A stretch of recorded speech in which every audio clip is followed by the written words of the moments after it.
Interessantíssimo. E essa questão de anjo estaria relacionado, tipo, com vida eterna, algo com relação a isso, assim? Essa Olha, questão de viverem. a tradição, né, de que nós vamos nos tornar a semelhança de anjos, né, na teologia cristã, advém de uma fala de Jesus, né, do Jesus dos Evangelhos, do Novo Testamento, quando é questionado pelos saduceus, né? Mestre, uma mulher teve maridos, não sei o quê, e quando chegar lá, de quem será? Aí, na narrativa dos Evangelhos, Jesus fala, olha, no céu não se casa e nem se dão em casamento, mas lá todos serão como os anjos dos céus. É isso? Então, quando a gente vai no livro do Apocalipse, há essa transformação e os salvos são incorporados ao coral angélico ou à milícia angélica. Então o Apocalipse também deixa claro isso. A literatura paulina, na carta 1 aos Coríntios, capítulo 15, tem toda uma construção de uma mitologia paulina ou de um pensamento paulino de como se dá esse processo de transformação, que ele vai chamar isso de um corpo glorificado, incorruptível, né? Que nós nos revestiremos de incorruptibilidade. Teremos também uma mente incorruptível, né? Que na verdade essa mente incorruptível, quando a gente reúne toda a tradição do Novo Testamento, fala de uma mente que não está atrelada às questões materiais, né? No céu, né? Não se come nem se bebe, mas é paz e alegria. Minha cadeira não está muito boa, às vezes ela desce aqui. Minha cadeira é paz e alegria no espírito, mas tudo isso é tradição persa. Isso não tem no Antigo Testamento. Não tem. No Antigo Testamento tem nada disso. Quem morre vira anjo. Isso é persa. Que vira Yatzar. Você morre porque você é um adorador de Ahura Mazda e você vira um Yatzar, que é um anjo. E depois de ser um anjo, você ainda ganha um outro estágio. Se você ficar direitinho com a Ahura Mazda, você ganha outro estágio. E também essa questão de corpo transformado, Paulo faz um resuminho da tradição persa. No contexto bíblico, a ressurreição é introduzida no livro do profeta Daniel, sendo demonstrado ao leitor, de forma objetiva, o caráter sectário desta ressurreição. No livro de 1 Enoque, existe um anjo específico para presidir sobre os ressuscitados, está em 1 Enoque 28. O Avesta diz que na terra o Saoshyant trará uma ressurreição dos mortos nos corpos que eles tinham antes de morrer. Isto é seguido por um juízo final, julgamento, por meio da provação das obras. Estas ideias são claramente expressas por Daniel, Enoque e o livro do Apocalipse. Então olha o que vai dizer no livro de Daniel: e muitos dos que dormem no pó da terra ressuscitarão, uns para a vida eterna, outros para a vergonha e desprezo eterno.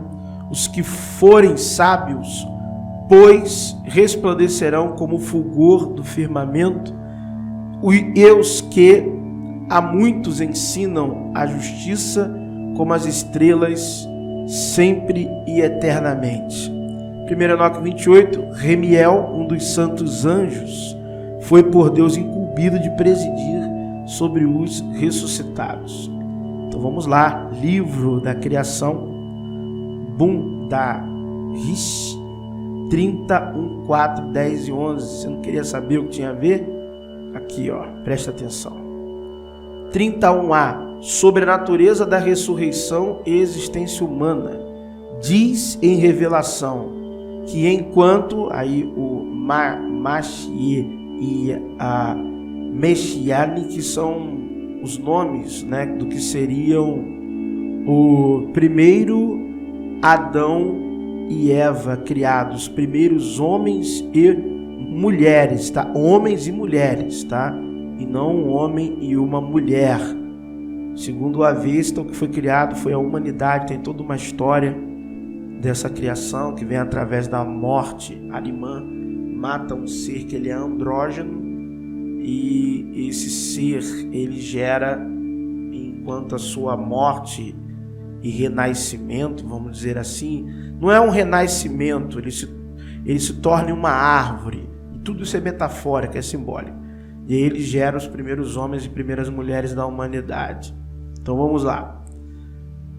E esse nome, né, o Sanchayante, o Sanchayot, tem outras abreviações também, seria o ungido da era final, o filho de Zaratustra, não um filho biológico, mas um seguidor de Zaratustra, seria filho porque pregaria a sua doutrina, que junto com o Ahura Mazda e as pessoas boas da humanidade, eles derrotariam as forças do mal, tá?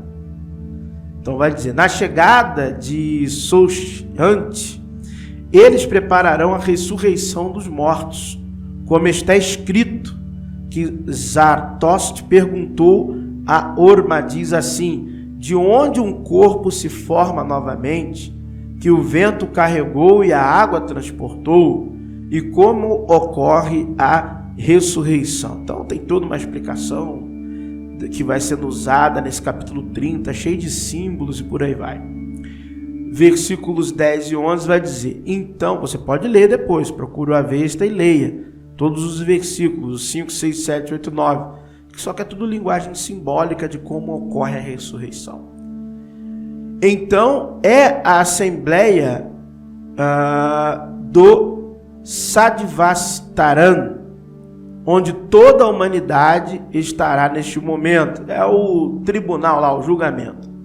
Nessa assembleia, todos enxergam suas próprias boas ações e suas próprias más ações. Semelhanças com um livro chamado Apocalipse, onde todos vão ser julgados segundo as suas obras. Você entendeu agora? Por isso que você tem que conhecer. Agora você entendeu, né? Apocalipse lá, quando eu li capítulo 20, li Enoque das obras, dos julgamentos. Então tá aí. E continua. Vai dizer. E então, naquela assembleia, um homem perverso torna-se tão notável quanto uma ovelha branca entre aquelas que são negras. Naquela assembleia, qualquer homem justo era amigo de um ímpio no mundo, e o ímpio se queixa daquele que é justo. Assim, porque ele não me fez conhecer quando no mundo as boas obras que ele praticou sozinho, por que ele não falou para mim que eu tinha que fazer isso? Entendeu agora o ide por todo mundo, pregar o evangelho a toda criatura, daqueles que seriam condenados pela palavra que foi pregada, por aí vai. Se aquele que é justo não informou, se você não falou da boa religião, então é necessário que ele sofra vergonha na assembleia. Então tá lá, esse é um livro do Avesta, ok? Ensinamentos que precedem os ensinamentos aprendidos, né, em Babilônia pelos judeus. Por isso que você vê essas semelhanças, tanto nos apócrifos, quanto no livro de Daniel, quanto nós vamos ver em Mateus, quanto nós vamos ver em Apocalipse, quanto nós vamos ver em Paulo. Na descrição da condenação final, de acordo com o Avesta, o Ariamã, não confunda com o Arimã, o Ariamã, não o Arimã, é o Ariamã. Ele seria uma emanação do Ahura Mazda, um espírito de poder, de saúde e cura. E o Atar do Yazatá, esse Atar, né, também chamado de Atash, tá? É o conceito do fogo sagrado. Então são poderes, né, que vêm do Ahura Mazda, seriam emanações do Ahura Mazda. Derreterão o metal nas colinas e montanhas, e o metal derretido fluirá pela terra como um rio. Toda a humanidade, tanto os vivos quanto os mortos, ressuscitados, serão obrigados a atravessar esse rio. Olha, presta atenção nisso como é curioso, tá? Mas para os justos, que na língua do Avestão seriam os Ashvan, parecerá ser um rio de leite quente, morninho, enquanto os ímpios serão queimados. O rio então fluirá para o inferno, onde aniquilará Angra Mainyu, aí sim, o que é o Arimã, e os últimos vestígios de maldade no universo. Em textos posteriores de Zoroastro, está escrito que o metal fundido purificará os ímpios. Aqui vemos inúmeros paralelos no livro de Enoque. Então, Enoque parece que toma emprestado, né? Depois, o fogo e a auréola derretem o metal de Charreal, não sei se é assim que se pronuncia, nas colinas e montanhas, e permanece nesta terra como um rio. Então todos os homens passarão para aquele metal, por aquele metal, né? Seria isso que eu traduzi na tradução livre do inglês para o português, né? Do Avestão para o inglês, como a ferramenta, e da própria fonte, né? Do Avesta, comentado. E daí eu peguei do inglês para o português com a ferramenta, tá bom? Aquele metal derretido se tornarão puros. Quando alguém é justo, então lhe parece que anda continuamente em leite morno, mas quando perverso, parece-lhe que no mundo ele anda continuamente em metal derretido. Goshil queimou a serpente do mar no metal derretido, e o fedor e a poluição que estavam no inferno foram queimados naquele metal, e ele, inferno, tornou-se puro fogo. Ele, Ormazd, estabeleceu a abóboda naquele lugar, naquele metal derretido, na qual o espírito maligno não pode fugir.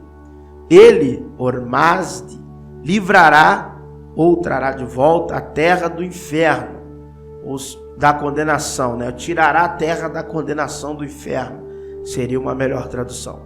Para a ampliação do mundo, a renovação surgirá no universo por sua vontade, e o mundo será imortal para todo o sempre.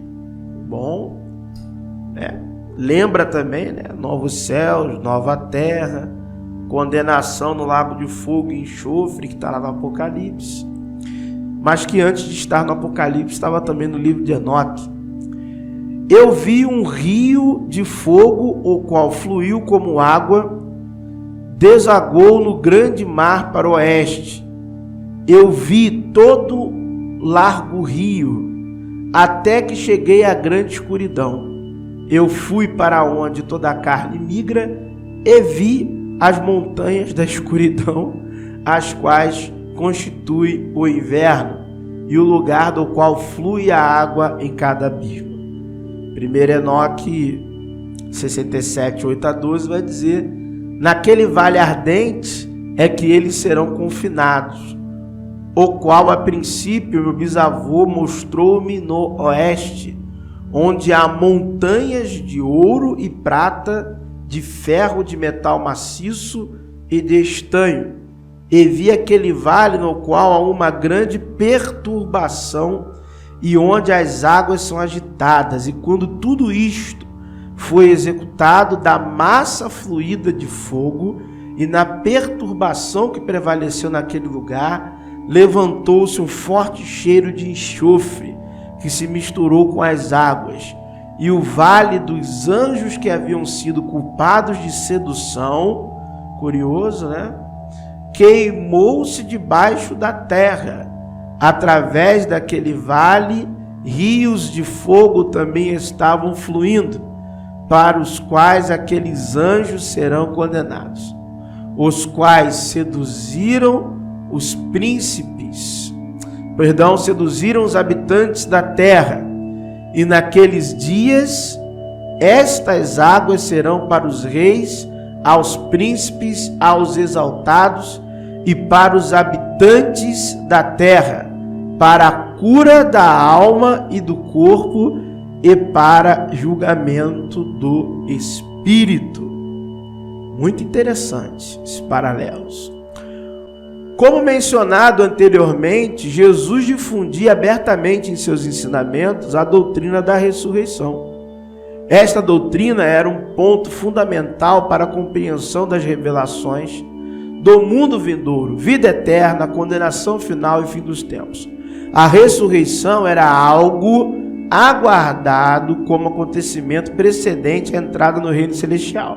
Isto está claramente expresso em 1 Coríntios 15, 42, Apocalipse 26, Lucas 20, 34 a 39. Assim também a ressurreição dentre os mortos. Semeia-se o corpo em corrupção, ressuscitará em incorrupção. 1 Coríntios 15, 42.